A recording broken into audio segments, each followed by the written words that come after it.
ರೆಮಾ ಅದ್ಭುತ singer, wrapper ಹಾಗೂ song writer. ಯೂಟ್ಯೂಬ್ನಲ್ಲಿ 40 ಲಕ್ಷ ಜನ ಸಬ್ಸ್ಕ್ರೈಬರ್ಸ್, ಇನ್ಸ್ಟಾಗ್ರಾಮ್ನಲ್ಲಿ 70 ಲಕ್ಷ ಜನ ಫಾಲೋವರ್ಸ್. ಈಗ ನಮ್ಮ ಭಾರತದಲ್ಲಿ ಇವರು ಸುದ್ದಿ ಆಗಿರೋ ಕಾರಣ ರಾಧಿಕಾ ಮರ್ಚೆಂಟ್, ಅನಂತ್ ಅಂಬಾನಿ, ಮುಖೇಶ್ ಅಂಬಾನಿ ಮಗನ ಮದುವೆಯಲ್ಲಿ 1 ನಿಮಿಷದ ಕಾಮ್ ಡೌನ್ ಸಾಂಗ್ ಆಡೋಕೆ ತಗೊಂಡಿರೋ ಪೇಮೆಂಟ್ 25 ಕೋಟಿ. ಅಬ್ಬಾ, ಯಾರಿವನು ರೆಮಾ? ಅಂಥದ್ದೇನಿದೆ ಇವನ ಮ್ಯೂಸಿಕ್ನಲ್ಲಿ? ಯಾವ ಊರು, ಏನು ಇವನ ಕತೆ? ನೋಡೋಣ ಬನ್ನಿ ಸ್ನೇಹಿತರೆ.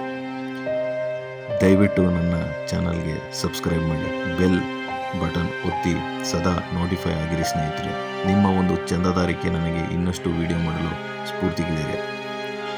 ರೆಮಾ ಹುಟ್ಟು ಹೆಸರು ಡಿವೈನ್ ಇಕೋಬಾರ್. ಹುಟ್ಟಿದ್ದು 2000 ಮೇ 1ರಂದು ನೈಜೀರಿಯಾದ ಬೆನಿನ್ ಸಿಟಿನಲ್ಲಿ ಒಂದು ಕ್ರಿಶ್ಚಿಯನ್ ಫ್ಯಾಮಿಲಿನಲ್ಲಿ ಹುಡ್ತಾರೆ.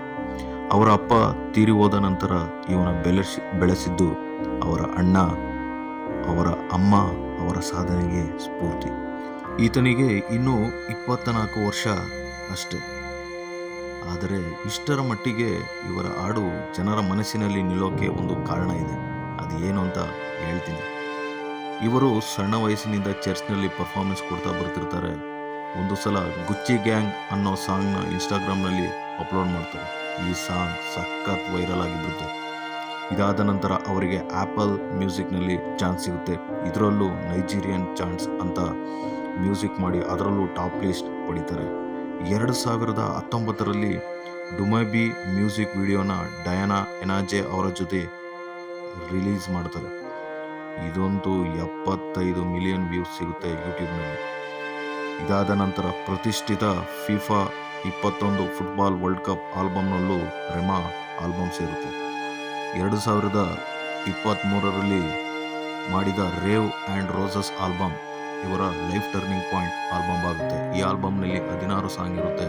ಈ ಕಾಮ್ ಡೌನ್ ಸಾಂಗ್ ಈ ಆಲ್ಬಮ್ದೆ. ಇದು ಮೊದಲಿಗೆ ಅಷ್ಟು ಹಿಟ್ ಆಗಿರಲಿಲ್ಲ.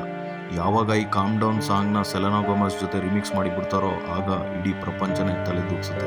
91 ಕೋಟಿ ಜನ ಈ ಸಾಂಗ್ ಕೇಳ್ತಾರೆ ಮತ್ತು ತಲೆದೂಗಿಸ್ತಾರೆ. ಈ ಸಾಂಗ್ಗೆ ರೆಮೋ ಚೈನೀಸ್ ಮ್ಯೂಸಿಕ್ ಅವಾರ್ಡ್ ಗೆಲ್ತಾರೆ ಫ್ರೆಂಡ್ಸ್. ಮೊದಲ ಆಫ್ರಿಕನ್ ಈ ಅವಾರ್ಡ್ ಗೆದ್ದಿರೋದು. ಈ ಚಿಕ್ಕ ವಯಸ್ಸಿಗೆ ಈ ಲೆವೆಲ್ಗೆ ಇಟ್ಟಾಗೋಕ್ಕೆ ಕಾರಣ ಇದೆ. ಅದು ಏನು ಅಂದರೆ ರೆಮೋ ಯೂಸ್ ಮಾಡೋ ಅವರ ನೆಲದ ಸಂಗೀತ, ಅಂದರೆ ಆಫ್ರಿಕಾ ನೆಲದ ಸಂಗೀತ, ಆಫ್ರೋ ಬೀಟ್ಸ್. ಇದರಲ್ಲಿ ಆಫ್ರೋ ರೇವ್ಸ್ ಅನ್ನೋ ಇನ್ನೊಂದು ಪ್ರಕಾರನ ರೆಮೋ ಯೂಸ್ ಮಾಡ್ತಾರೆ. ಅದಕ್ಕೆ ಏನೋ ಒಂಥರ ಡಿಫ್ರೆಂಟ್ ಮತ್ತು ಕ್ಯಾಚಿಯಾಗಿರುತ್ತೆ. ರೆಮೋಗೆ ಇದೊಂದು ಕೀರ್ತಿ. ಅವರ ತಾಯ್ನಾಡಿನ ಸಂಗೀತ ಆಫ್ರೋ ರೇವ್ಸ್ ಯೂಸ್ ಮಾಡಿಕೊಂಡು 24 ವರ್ಷಕ್ಕೆ ಇಂಥ ಸಾಧನೆ ಮಾಡಿದ್ದಾರೆ. ಗ್ರೇಟ್ ಗುರು ನೀನು. Thank you friends.